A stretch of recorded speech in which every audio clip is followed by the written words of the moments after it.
जननी हूँ जीवन भी मैं, जज्बातों पे मेरा जोर नहीं। सशक्त हूँ व साकार भी मैं, नारी हूँ कमज़ोर नहीं। दर्पण हूँ व अक्स भी मैं, झुका सके मुझे वो शख्स नहीं। पशुपालक हूँ मैं, किसान भी मैं, दुकानदार मैं, कारीगर दस्तकार भी मैं। शिक्षक मैं, विद्यार्थी भी मैं, लेनदार मैं, देनदार भी मैं। ड्राइवर मैं, पायलट भी मैं, मालिक मैं, मजदूर भी मैं। शिक्षा में पोषण भी मैं, स्वास्थ्य में स्वच्छता भी मैं। अधिकार में मददगार भी मैं, गरीब थी अब लखपति मैं। स्वाभिमानी हूँ मैं व आत्मनिर्भर भी मैं। टूट कर बिखरूं अब तो वो वक्त नहीं, नहीं समझना आधी अधूरी, नहीं अधूरी मैं खुद में पूरी। साथ चलना हो तो हाथ बढ़ाना, पीछे हटना मुझे मंजूर नहीं।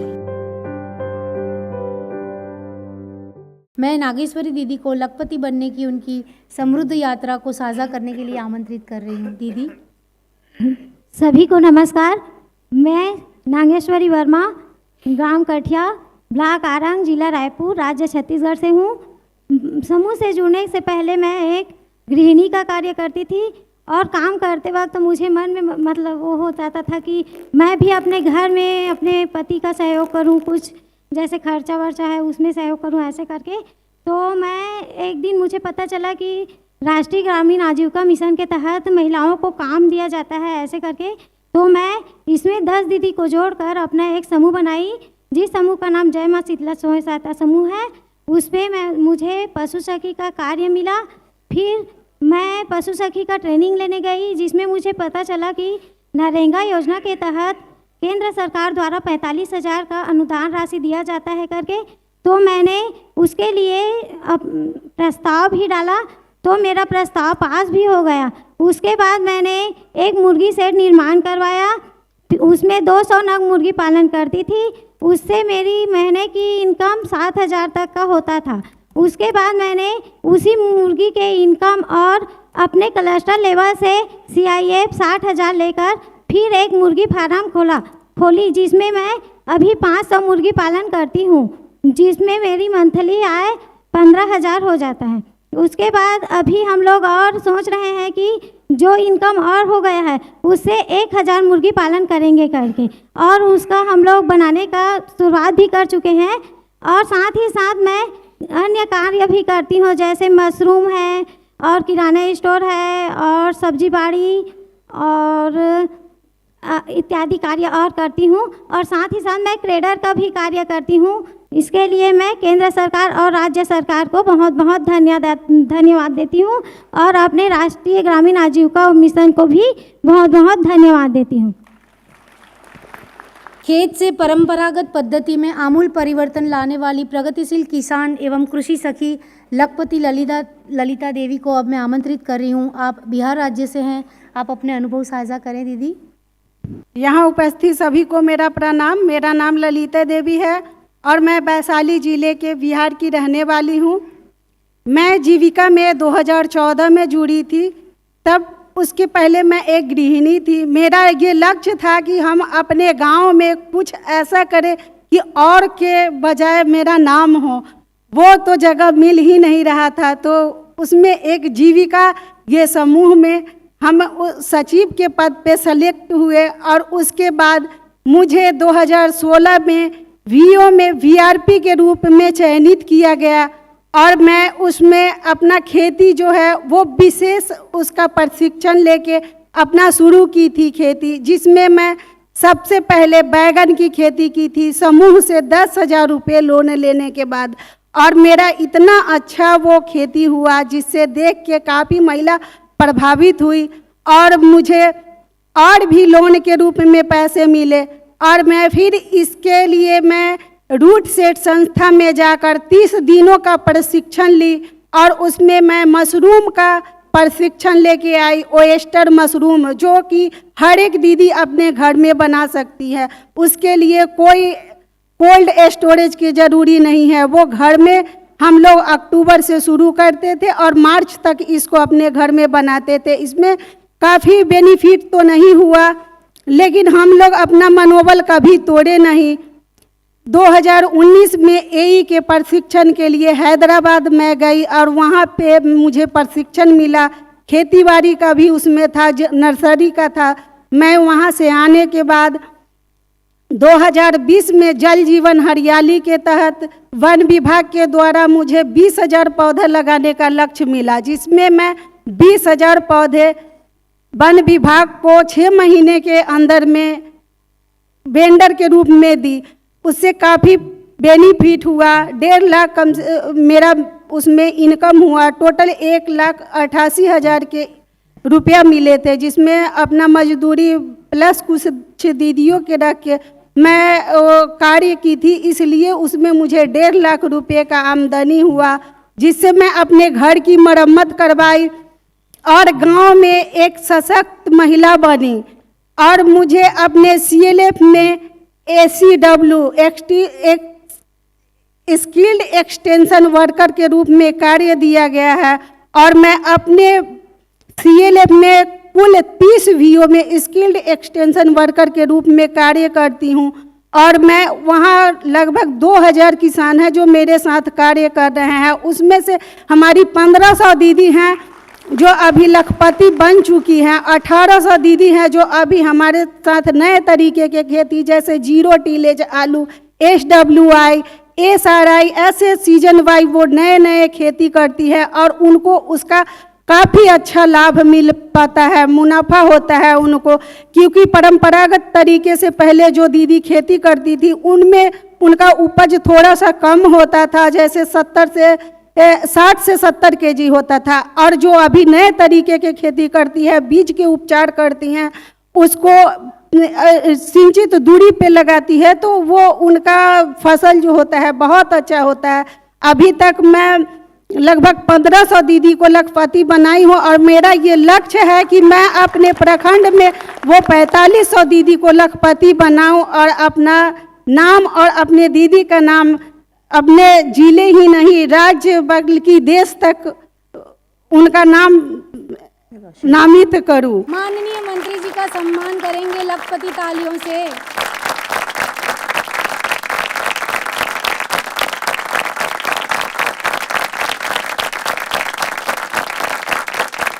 मेरी सभी लखपति दीदियों को मैं हाथ जोड़ के और शीश झुका के प्रणाम करता हूं। भारत माता की, भारत माता की जय। हम लखपति दीदी अब लखपति रहेंगे या और आगे बढ़ेंगे? करोड़पति बनने के लिए आपको जो लगता हो विचार मन में कि अगर ऐसा और करें, करने में दोनों हैं।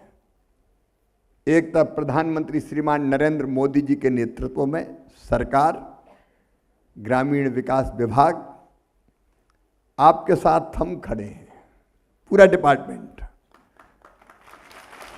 लेकिन आपके दिमाग में कुछ सुझाव होगा। अभी तक आप बता रही थी हमने ये किया, हमने ये किया, हमने ये किया और हम यहां तक पहुंच गए। अब आगे बढ़ने के लिए क्या क्या करना चाहिए, इसका कोई सुझाव अगर दिमाग में हो, इससे आगे का स्टेप। एक स्टेप हमने पार कर लिया है, एक फेज हमने प्राप्त कर लिया, अब और आगे बढ़ना है।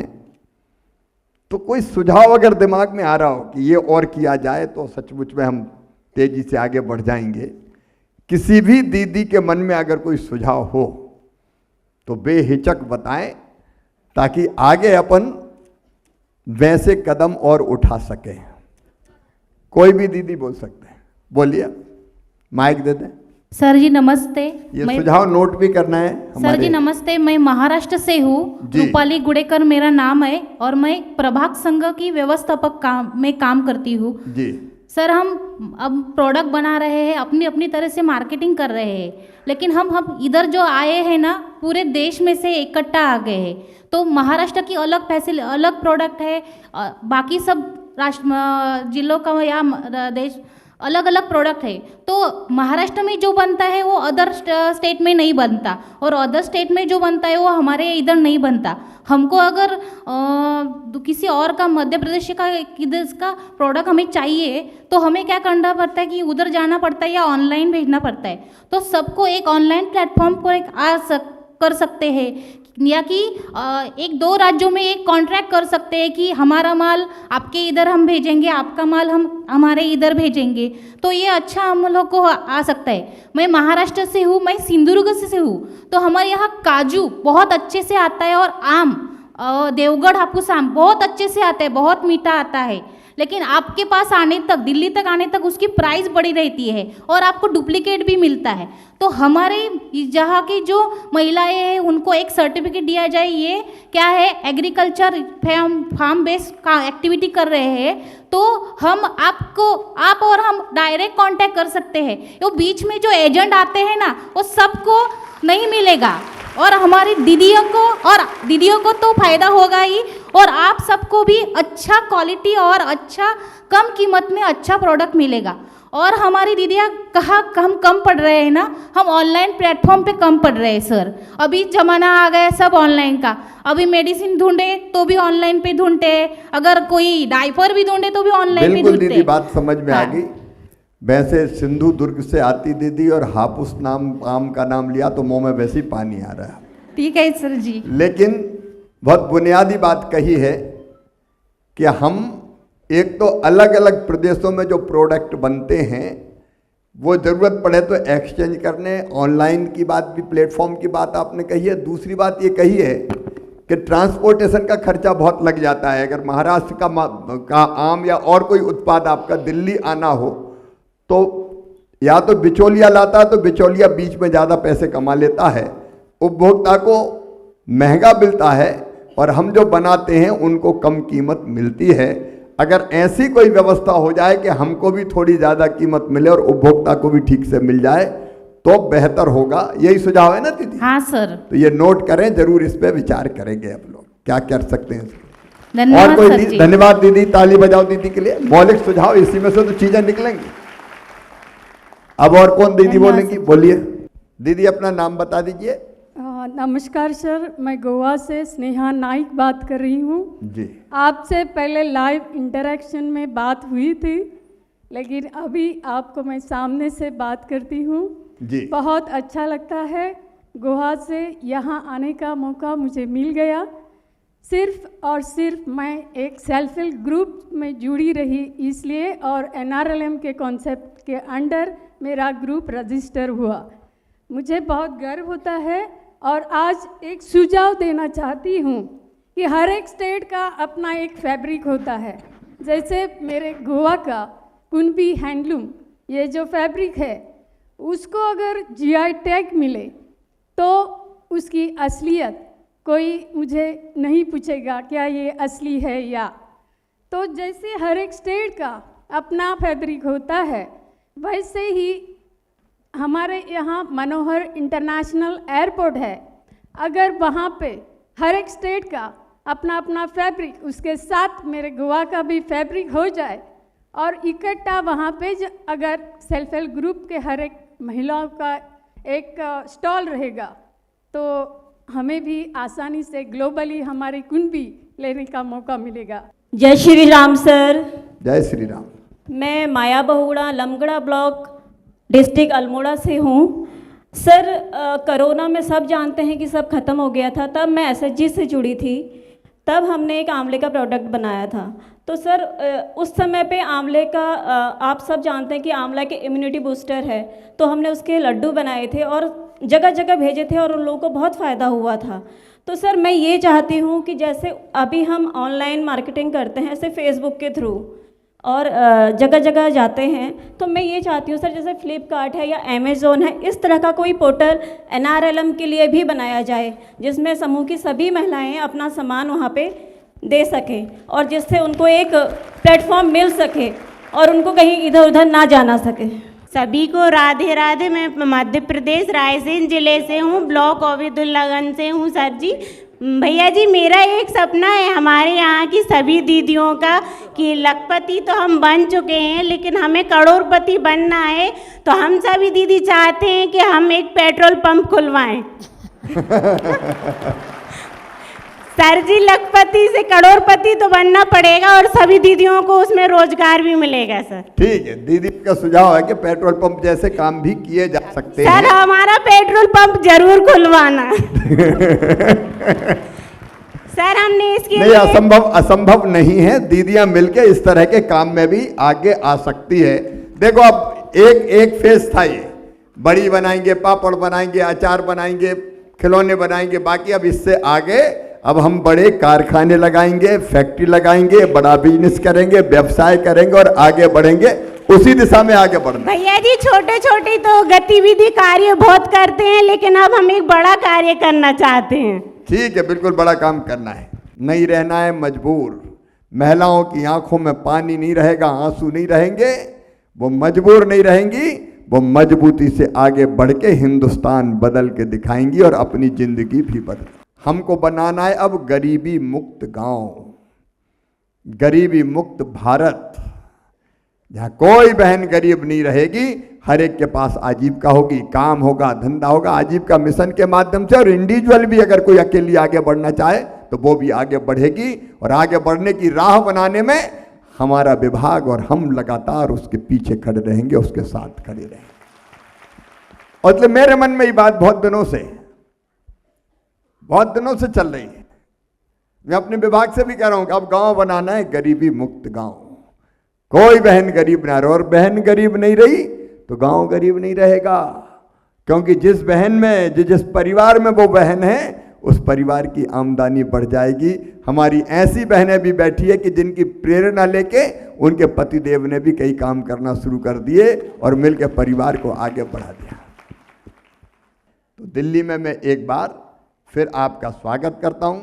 हमारी संस्कृति में कहा गया है, यत्र नार्यस्तु पूज्यन्ते रमन्ते तत्र देवता। देवता भी वहीं निवास करते हैं जहां माँ बहन बेटियों को मान सम्मान और इज्जत की नज़र से देखा जाता है। आपका मान सम्मान अब तो अपने काम से बढ़ रहा है, अपने काम से बढ़ रहा है, अपने काम से आप लगातार सशक्त हो रही है, आगे बढ़ रही है। मेरी बहुत बहुत शुभकामनाएं अपनी बहनों को। और मैं फिर कह रहा हूं, ये विभाग पूरा और मैं खुद केवल मंत्री नहीं हूं, मैं भैया भी हूं और मामा भी हूं। किसान ऑफ इंडिया के YouTube चैनल को सब्सक्राइब करने के लिए नीचे दिया हुआ सब्सक्राइब बटन दबाएं और किसान ऑफ इंडिया से जुड़े सभी अपडेट्स को पाने के लिए बेल आइकॉन दबाना ना भूलें। जो है आपके आसपास, आपके शहर का खास, वो दिखाएगा आपको DNN 24, आपका अपना डिजिटल न्यूज नेटवर्क। तो फिर कीजिए लाइक, सब्सक्राइब और फॉलो।